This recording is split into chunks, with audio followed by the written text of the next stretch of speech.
moi, j'ai un souhait, qu'un seul pour les patients atteints de sclérose en plaques, c'est qu'un jour, on puisse guérir, c'est tout.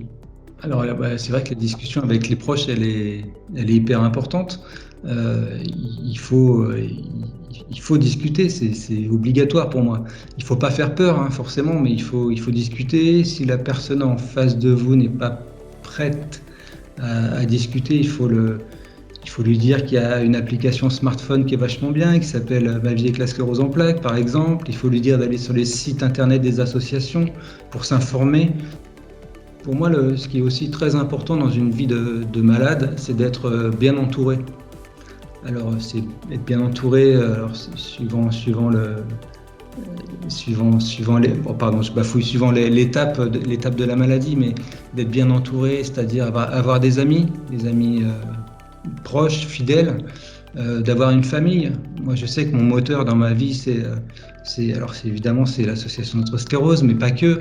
Il y a ma femme et ma fille. Pour moi, c'est des moteurs hyper importants. Et après, bah, c'est le reste de la famille, les amis, les collègues. Donc, c'est vraiment être bien entouré. Parler de sa maladie aussi, pour moi, c'est important. Pour éviter des idées reçues ou des incompréhensions.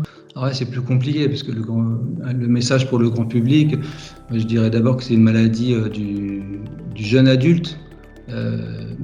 C'est quand même la première cause de handicap après les accidents de la route. Donc c'est vraiment une maladie importante dans le handicap chez les jeunes et qu'il ne faut pas mettre ces jeunes de côté et les intégrer dans la vie de tous les jours parce qu'ils ont aussi évidemment leur mot à dire et leur expérience.